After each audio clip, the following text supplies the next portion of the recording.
Success मंत्रा, V shape future.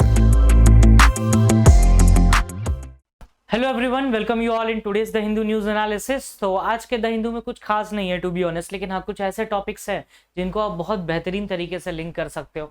और CLAT तो खैर अब 120 क्वेश्चंस का हो ही गया है and we are going to just have a mock on Sunday also, कि जिसमें आपको नए पैटर्न पे भी मिलेगा exam. So it is my advice to everyone कि प्लीज़ स्टार्ट करो मॉक देना, सभी को जिन्होंने भी स्टार्ट नहीं किया है अभी तक या जिनके लो स्कोर्स आ रहे हैं। तो talk to your teachers, if you are in connection with me, talk to मी।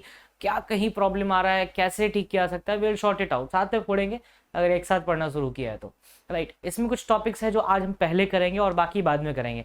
एक बहुत अच्छा लिंक है and it is my just a guess कि वो क्वेश्चन पूछना चाहिए क्लैट को, लीगल में या सीए में, वो कहीं भी पूछ सकते हैं, वो उनके ऊपर है। चलिए, तो एल नीनो और ला नीना आज हम पहले करेंगे, ठीक है। ये एक्सप्रेस में भी एक आर्टिकल आया था, मेरा रेफरेंस वही आर्टिकल रहेगा।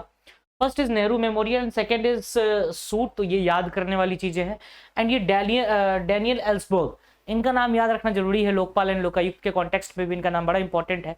विसल ब्लोअर थे, इनकी डेथ हो गई है 92 के एज पे, तो इसको भी हम देखने की कोशिश करेंगे। बट इन सब को देखने से पहले हमारा प्राइम फोकस होगा एल नीनो और ला नीना को देखना, ठीक है।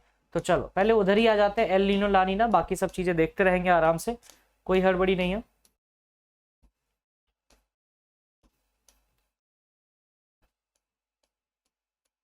Just wait and here we are, El Nino and La Nina. देखो, एल नीनो और ला नीना में मेरा एडवाइस आपको एक चीज रहेगा कि आप ये वाला पोर्शन याद रखो, पहली बात, ठीक है। एक तो साउथ अमेरिका वाला और एक ये ऑस्ट्रेलिया वाला कोस्ट, तो मतलब कहीं ना कहीं आपको पैसिफिक और अटलांटिक का ये पोजीशन याद होना चाहिए, तो आपकी आधी समस्या दूर हो जाएगी। देखो, ये एल नीनो और ला नीना होता क्या है एग्जैक्टली, ये मतलब क्यों हो रहा है, कैसे हो रहा है, तो इन पे हमारा थोड़ा फोकस रहेगा। And my reference article is Indian express, I have told you in the initial, ठीक है। चलो पहले थोड़ी बहुत बातें कर लेते हैं। ये अर्थ हो गया हमारा, ये इक्वेटर ले लेते हैं 0 डिग्री, ये वाला पोर्शन इक्वेटर 0 डिग्री वाला पार्ट। अच्छा, ये अगर इंडिया को देखो तो कहीं ना कहीं इधर आ जाता है, इक्वेटर से ऊपर ही है पोर्शन वो, और ये आपका साउथ अमेरिका वाला रीजन आएगा, फिर इधर आपको ऑस्ट्रेलिया वाला कोस्ट रहेगा। तो कहीं ना कहीं सब कुछ साउदर्न रीजन में हो रहा है। तो साउदर्न रीजन में हो रहा है, इसीलिए हम कहेंगे कि ये सारा फिनोमेना साउदर्न या सदर्न हेमिस्फीयर में हो रहा है। तो पहली तो आपको पता होना चाहिए कि ये फिनोमेना कहाँ होता है, तो सदर्न हेमिस्फीयर में। तो ये बेसिक आइडिया रखो, ठीक है। अब ये चीजें नहीं भूलोगे, सदर्न हेमिस्फीयर याद रहेगा पहली बात। इसको यहाँ लिख लेते हैं, पहली चीज हमारे पास है कि ये सब फिनोमेना कहाँ हो रहा है, सदर्न हेमिस्फीयर। दूसरी बात आपको याद रखनी है कि temperature is inversely proportion to pressure, या फिर बहुत लोग ऐसे भी लिख सकते हैं pressure is inversely proportion to temperature. मतलब इसका क्या होगा कि टेम्परेचर बढ़ेगा तो प्रेशर घटेगा और प्रेशर बढ़ेगा तो टेम्परेचर घटेगा। तो ये चीज इसमें याद रखना कि टेम्परेचर और प्रेशर का जो वेरिएशन होता है वो डायरेक्टली नहीं लेकिन इनडायरेक्टली होता है, कि अगर टेम्परेचर बढ़ेगा मतलब गर्मी बढ़ेगी तो प्रेशर घटेगा, यानी कि टेम्परेचर बढ़ेगा तो प्रेशर कैसा होगा, लो प्रेशर एरिया। तो दो तरह का प्रेशर बनता है, एक होता है लो प्रेशर, क्योंकि लो प्रेशर में जो आपका टेम्परेचर है वो इंक्रीज कर रहा है, इतना तो आइडिया लग ही गया इस चीज से अगर फॉर्मूला डिराइव करें तो। और अगर कुछ हाई प्रेशर एरिया बन रहा है मतलब जो टेम्परेचर है वो डिक्रीज कर रहा है, टेम्परेचर घटेगा तो प्रेशर बढ़ जाएगा, ठीक है। टेम्परेचर घटेगा मतलब कि कूल कम टेम्परेचर हो जाएगा, राइट। यहाँ पर कूल हो जाएगा और यहाँ पर हॉट हो जाएगा, ठीक है, हॉट होगा और कूल होगा। तो ये दो फिनोमेना आई थिंक कि इतना तो क्लियर हो ही गया होगा कि साउदर्न हेमिस्फीयर में temperature is inversely proportion to pressure, या फिर pressure is inversely proportion to temperature. Low pressure high pressure, ये चीज समझ गए।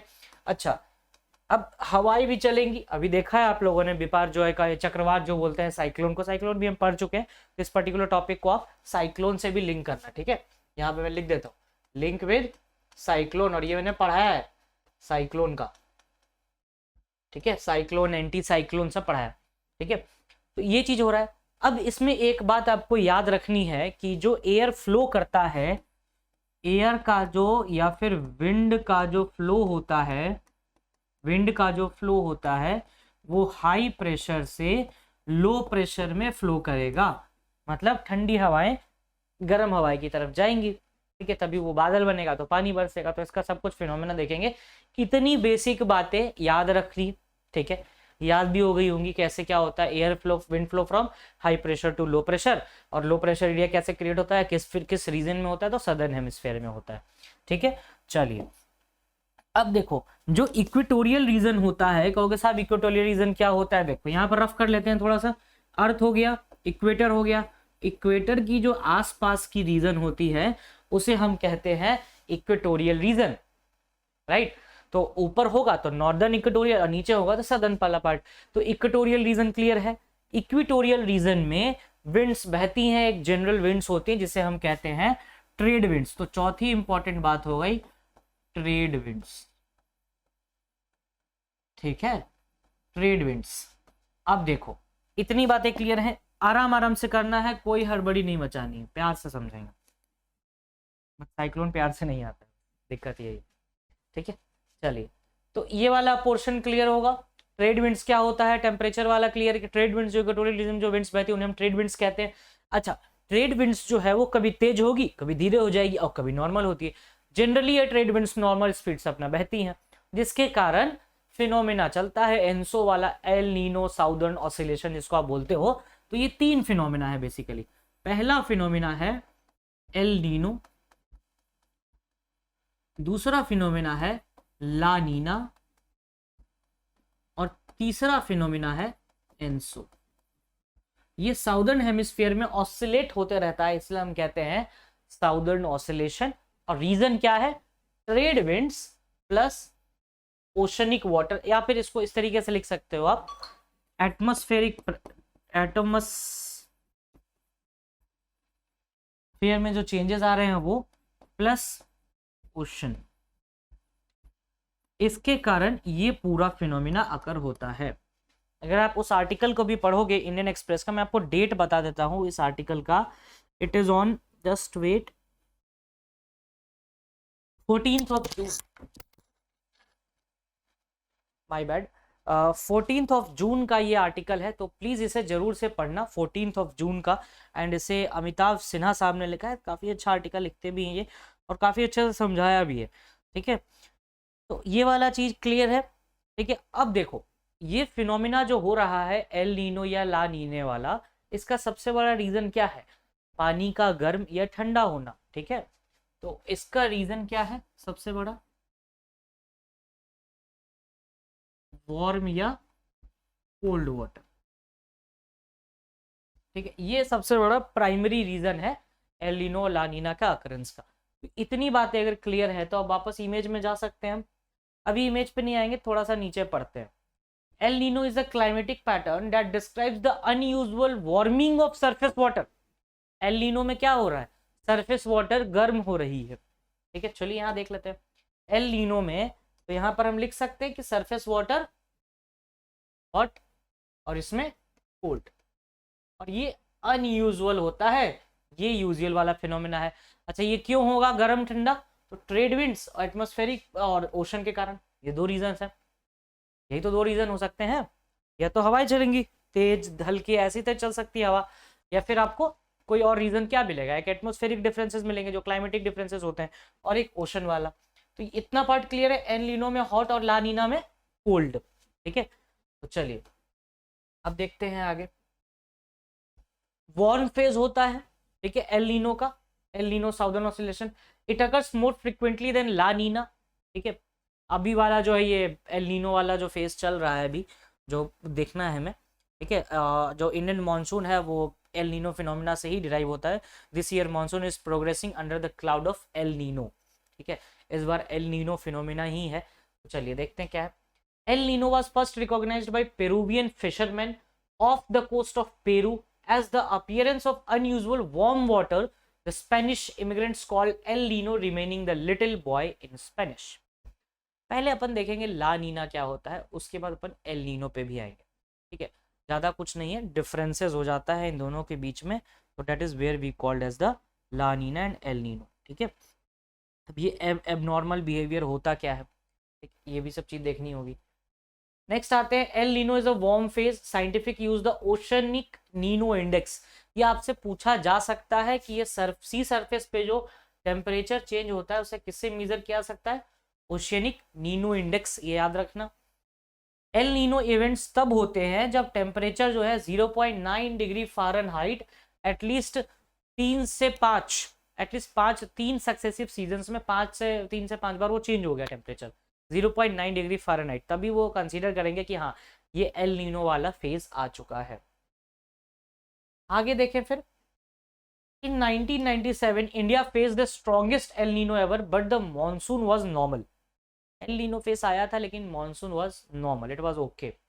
बिटवीन 2001 से 20 India saw 7 El Nino years, 2003, 5, 9, 10, 15, 16 El Nino expected to develop following triple dip La Nina event 2020 से 22, लगातार La Nina events हुए।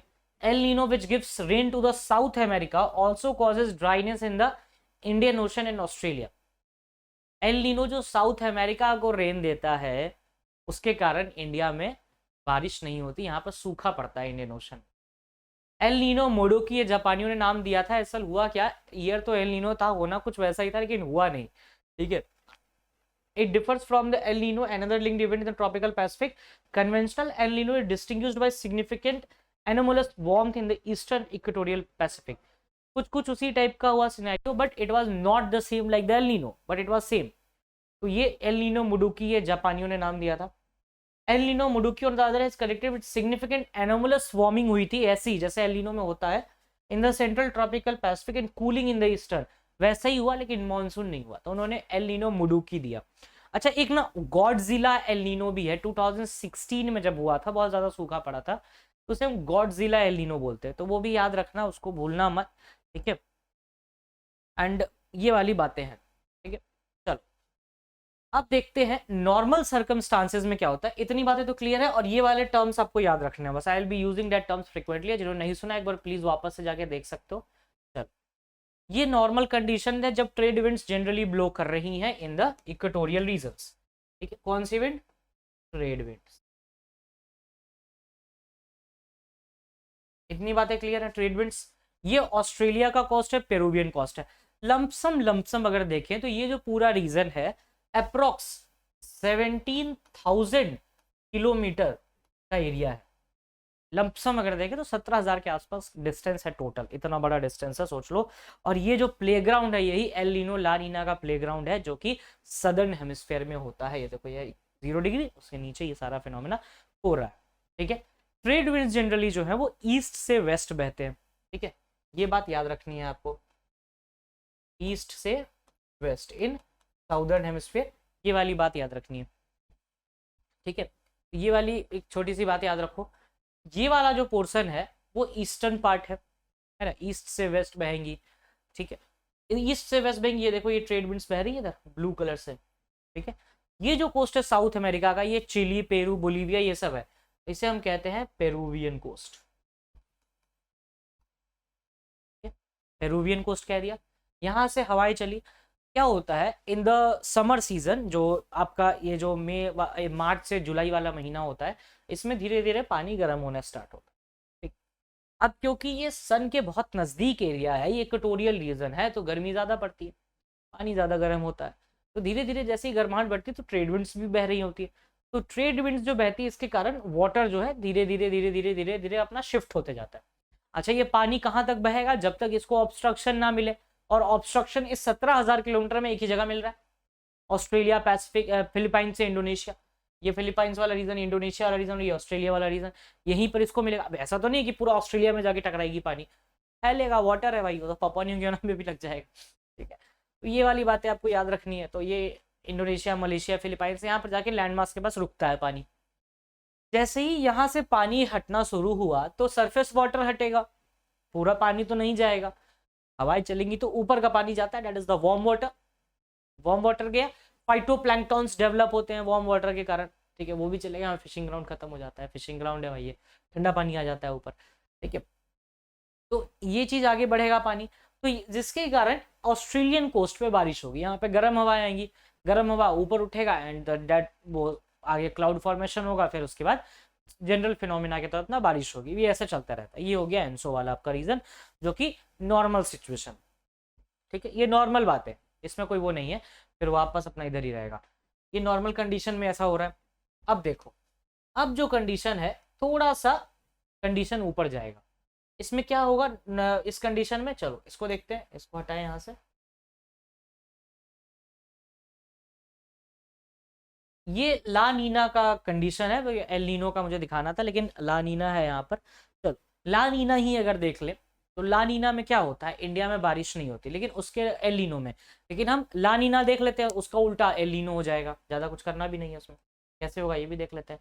देखो ला नीना वाले मौसम में इंडिया में बारिश होती है, मतलब ट्रेड विंड्स जो है, ट्रेड विंड्स जो आपके इक्वेटोरियल विंड्स पहले जो आराम से चल रहे थे, अब उनकी स्पीड बढ़ेगी, ठीक है, मॉनसून आएगा। यहाँ पर ज्यादा मॉनसून नहीं आता है, पर हल्का फुल्का ही मॉनसून रहेगा, ज्यादा नहीं रहेगा, ठीक है।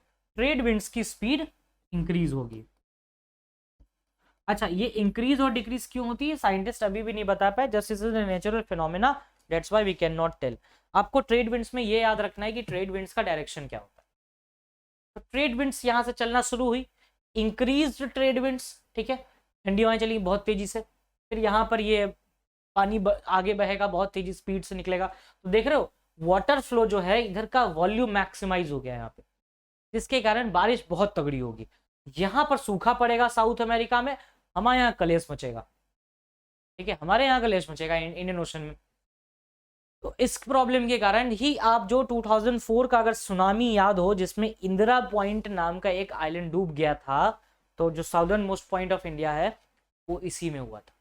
That's why because of Australia में बहुत तेज बारिश होती है, फिलीपाइंस में भी, इंडोनेशिया में भी, इंडिया में भी, मतलब कहर मचाता है उस टाइम पे। ये वाला रीजन रहा, ठीक है। अब देखो ला नीना में इवेंट्स में क्या होता है, यही चीज पलट जाती है, ग्रेविटी के कारण वो विंड का स्पीड अब स्लो हो जाएगा। ला नीना, ये तो ला नीना हो गया। अब एल नीना वाला सिचुएशन में क्या होगा, इमेजिन करो बस, विंड का स्पीड ला नीना में बहुत तेज था, एल नीनो में स्पीड धीरे धीरे डिक्रीज होगी। अच्छा, इस बारे में भी साफ कुछ लिखा भी हुआ है कि अगर आप देखो, in some years for reason not fully understood the trade winds weaken, trade winds कमजोर क्यों पड़ती है ये अभी तक नहीं बताया गया, ठीक है। तो ये कमजोर पड़ती है ट्रेड विंड्स, और ग्रेविटी के फॉल के कारण बारिश आगे जा ही नहीं पाता, गर्म हवा जाती नहीं है, उधर ठंडा ही रह जाता है, उधर बारिश नहीं हो पाती। कुछ दिन में देख लेना साउथ अमेरिका में बारिश होगी, साउथ अमेरिका में तो बाढ़ भी आएगा। तो ये सिचुएशन रहता है एल नीनो और ला नीना का। आई होप कि I was able to do justice with this topic. And ये जो फिनोमेना है ये फिर आगे पीछे अपना चलते रहता है, गॉडजिला वाला बता ही दिया आप लोग को 2016 में। तो this was the complete phenomena of El Nino and La Nina. El Nino वाला तो पार्ट देख ही लिया, जिसके कारण सूखा भी पड़ता है, गॉडजिला देख लिया एंड मुडुकी भी देख लिया। इस पर्टिकुलर टॉपिक को प्लीज साइक्लोन के साथ पढ़ना और खत्म करना।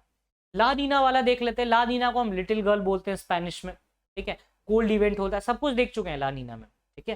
कोल्ड इवेंट होता है, एल नीनो के कारण सूखा पड़ेगा, इसके कारण बारिश होगी, तो obviously water of the Pacific coast are colder and contains more nutrients than usual. Environmental supports more marine life आती है इसमें, क्योंकि बारिश होगी तो मरीन लाइफ आएगी, and more cold water species like squid, salmon, places like the Californian coast. वहां पर ठंडा होगा तो वहां पर ऐसे लोग आएंगे, जानवर आएंगे, यहाँ पर दूसरे आएंगे। ड्रॉट पड़ेगा साउथ अमेरिका में, specially in Peru and Ecuador में। इस साल नहीं होने वाला, इस साल बाढ़ आने वाली है यहाँ पे, ठीक है।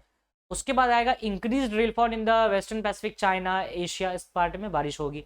हेवी फ्लड्स इन ऑस्ट्रेलिया, अभी सब ये समझाया कैसे क्या होगा, सब पानी का खेल है भाई साहब। ट्रेड विंड्स वर्ड याद रखना बस, ठीक है। चलिए नेक्स्ट टॉपिक है हमारे पास, डैलियन Ellsberg who leaked the Pentagon papers dies at 92 age, ठीक है। कोई भी इंसान अगर किसी का कोई डेटा या पेपर लीक करता है, उसे हम जनरली कहते हैं whistle blowers. Whistle blower act India में 2014 में आया था। Whistle blowers need to be protected at any cost. कोई भी पर्सन जो करप्शन या फिर कुछ इस तरह की एक्टिविटीज करता है, जो चाहिए चाहता है वो पब्लिक डोमेन में आए, और अगर कोई पर्सन उसको लेके आ जाता है पब्लिक डोमेन में, तो that person is considered as a whistle blower, ठीक है। He blowed his whistle. Daniel Ellsberg की बात करें तो इसने यूएस मिलिट्री एनालिस्ट था, ये passed away at the age of 92। इसने पेंटागन पेपर्स लीक किए थे, US government deceive the public about the Vietnam war, तो उसने वो सारे पेपर्स लीक कर दिए पब्लिक में, just like the Edward Snowden did in with the NASA. तो ये चीज याद रखने वाली है, ब्लूप्रिंट ऑफ नासा उसने लीक कर दिया एडवर्ड स्नोडेन, ये सब चीजें हैं। Ellsberg took a secret action 1971 to share important information, उन्होंने मीडिया के साथ इन्फॉर्मेशन शेयर की वियतनाम वॉर के रिगार्डिंग, और उसके बाद भी ये सिचुएशन अराइज हुआ। उसके बाद हेनरी किन्सबर्ग एक इंपॉर्टेंट एडवाइजर थे प्रेसिडेंट के टाइम पे, उन्होंने कहा भी था कि he is the most dangerous man of America, ठीक है। और इसने निक्सन वाइट जो व्हाइट हाउस के अटैक्स हुए थे, made him a target of attacks which tried to harm his reputation, कि भाई इसने करवाया सब कुछ, तो रेपुटेशन पे भी हार्म गई। अच्छा, इसके कारण एक फर्स्ट अमेंडमेंट भी कन्फ्रंटेशन में आया निक्सन एडमिनिस्ट्रेशन और न्यूयॉर्क टाइम्स जिसने पब्लिश किया था उस इन्फॉर्मेशन के बारे में। फिर फ्रीडम ऑफ प्रेस के भी बारे में बात हुई यूएस में। विसल ब्लोअर इंडिया की बात करें तो 2014 में आया था, और लोकपाल एंड लोकायुक्त जो कि करप्शन से डील करते हैं, आप इससे भी डील कर सकते हो। 2013 वाला पार्ट है, एक्ट है। ओम्बड्समैन है, स्पेन है, इसमें स्कैंडिनेवियन कंट्रीज है, ठीक है। तो इनको प्लीज पढ़ना एक बार, and you can link with this topic. I am expecting कि अगर कुछ ना आए तो जरूर बताना, उसके लिए हम डील करेंगे। बट हाँ, कुछ करना नहीं है, लिंक मैंने बता दिया आपको, बस एक बार गूगल मारना है, चीजें पढ़ लेनी है, that is more than enough. जो क्रिटिकल टॉपिक था उसको जरूर मैंने डील किया है यहाँ पर, and I tried my best to do justice with this topic. चलिए, तो अब दो टॉपिक जो हमारे आज के हैं स्टैटिक वाले पोर्शन में, उसको हम देखते हैं क्या है टॉपिक्स हमारे पास। चलिए, तो फर्स्ट है हमारे पास, ये म्यूजियम का नाम चेंज किया है, कांग्रेस ने कहा भी है कि हिस्टोरिकल धरोहर, भाई साहब ये यही कर रहे हैं। इस टॉपिक को आपको लिंक कर सकते हैं पार्लियामेंट बिल्डिंग के साथ कि, और चेंजिंग द नेम्स के साथ, तो ये बिल्कुल आ सकता है। चलिए, यूनियन कल्चरल मिनिस्ट्री ने अनाउंस किया है कि Nehru memorial museum and library को prime ministers museum and library society कहा जाएगा। चेंज इन द नियम आफ्टर प्रधानमंत्री संग्रहालय प्राइम मिनिस्टर म्यूजियम को इनॉग्रेट किया गया। तीन मूर्ति भवन जो कि प्रेमाइसेस है नेहरू जी का, उस पे उसके बाद फिर उसको अपना म्यूजियम में नाम, इन्होंने कहा कि भाई तीन मूर्ति भवन को इसको नाम दिया जाएगा मेमोरियल को। ये जवाहरलाल नेहरू मेमोरियल था, 1889-1964 तक सारी चीजें इसमें थी। It was named after Nehru almost 6 decades ago 1964 by Radha Krishnan ने इनको, सर्वपल्ली राधाकृष्णन जो हमारे राष्ट्रपति थे उस टाइम पे, दूसरे राष्ट्रपति, तो उन्होंने ही मतलब ये इनॉग्रेट किया था। ये एक ऑटोनोमस इंस्टीट्यूशन था जो कि कल्चरल मिनिस्ट्री के अंदर आती थी।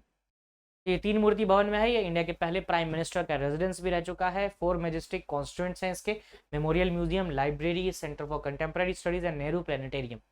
4-5 चीजें हैं इसके अंदर, तो ये याद रखने वाली चीजें भी है थोड़ी सी। तीन मूर्ति भवन की अगर बारे में बात किया है तो 1929-30 में एडविन लुटियंस इंपीरियल कैपिटल तीन मूर्ति हाउस, जिस टाइम पे फ्लैगस्टाफ हाउस के नाम से जाना जाता था, उसके बाद इसको नाम भी चेंज किया गया। ये ऑफिशियल रेजिडेंस माना जाता था commander in chief of British forces in India का। 1948 में ये नेहरू जी का रेजिडेंस हो गया। तो ये चीज़ थोड़ा आपको पार्लियामेंट बिल्डिंग से बहुत ज़्यादा रिलेट करता है, तो प्लीज़ इसके अगर नोट्स बना रहे हैं आप तो वहीं पे बनाइएगा जहाँ पे आपने पार्लियामेंट बिल्डिंग के बारे में ही लिखा था, ठीक है। चलिए, अब आते हैं सूट पे। Solar ultraviolet imaging telescope, unique space telescope ready for the sun mission. तो यही है सोलर अल्ट्रावायलेट टेलीस्कोप जिसको सन मिशन के लिए रेडी किया गया है, ठीक है। और ये पुणे के IUCAA के द्वारा बनाया गया, और इसरो भी इसमें है। Telescope is set to integrate with the Aditya L1 जो कि सोलर मिशन भी था। आपसे पूछा गया है कितनी बार भी ये क्वेश्चन, आदित्य संस्कृत मतलब होता है सन, ठीक है, ये वाली पार्ट है। एंड ये इसरो इसको डेवलप कर रहा है। First dedicated mission to observe sun and will be launch abroad, PSLV XL से लॉन्च होगा इसको, Aditya L1 and suit mission. इतना बातें याद रखो, that is more than enough. And subsequently ये ब्रॉडबैंड 2008 में पहली बार कॉन्सेप्चुअलाइज किया गया। और L1 is the language point, L1 है ये अर्थ का, 1.5 मिलियन किलोमीटर फ्रॉम अर्थ है ये point. And leverage point, this L is the leverage point. Basically ये पोजीशन होता है स्पेस में जहाँ ऑब्जेक्ट को सेंड किया जाता है, तो वहाँ पे रखा गया। और gravitational pull of 2 large masses equals and centripetal force required for small object to move with them, कि वो ऑब्जेक्ट वहाँ पे मूव कर पाए थ्रू द सेंट्रीपिटल फोर्स, ठीक है। And spacecraft to reduce the final consumption need to remain in position, and L1 orbit allows Aditya L1 to look the sun continuously, ये लगातार सन के कांटेक्ट में भी रहेगा। सूट की अगर बात करें तो ये एक इंस्ट्रूमेंट है on board Aditya L1 mission का ही बोर्ड है ये। SUIT will simultaneously map the photosphere and chromosphere of the sun, तो सन के जो दो स्फीयर्स है, क्रोमोस्फीयर एंड फोटोस्फीयर, उसको ये कंटिन्यूसली देखेगा। And this will help to understand, इससे हम सन का एटमोस्फेयर, टेम्परेचर वगैरह हम पता कर सकते हैं। This is central to our understanding of this thing, right. तो ये रहा L1 वाला पार्ट, ये L1 अर्थ से इतनी दूरी पे डायरेक्टली सन के कांटेक्ट में रहेगा। L2 ये रहा, L5 L3 L4 these are the situations. तो पूछ सकता है कि L1 क्या है, जैसे Lagrange point which is something someone this kilometer away from the, right। ये डायरेक्टली क्वेश्चन वहां से आ सकता है, उसमें ऐसा समझाने लायक कुछ नहीं है, डील बस फैक्ट्स है जो आपको रिमेंबर रखने। कुछ दो टॉपिक्स है, रेलवे सेफ्टी कवच, again US Iran nuclear deal, तो प्लीज इसको एक बार देखना। एंड पहले डील कर चुके हम, please just go through the topic once and if you have any doubt you can mention it. Which of the following groupings plans to adopt the Bangkok vision? It is BIMSTEC, and next is about the Chat GPT released in, इतना बताना है Chat GPT कब आया था, ये open हुआ का CEO जब से आया है ना। और AI, अच्छा आर्टिफिशियल इंटेलिजेंस से एक बात याद आई, AI से एक प्रिंट पे या फिर आप कहीं एक आर्टिकल देख सकते हो, गार्जियन पे भी आ गया होगा वो, तो AI पे आर्टिकल देखना, और आर्टिकल इस सेंस में कि यूरोपियन यूनियन एक लॉ लेके आया बेसिकली, तो वो पढ़ना एक बार प्लीज। और वो फर्स्ट बना है ग्रुपिंग जो इसके लिए लॉ लेके आया है। With which the nation has India launch the Indus act, it is the US, कल ही पढ़ाया था ये।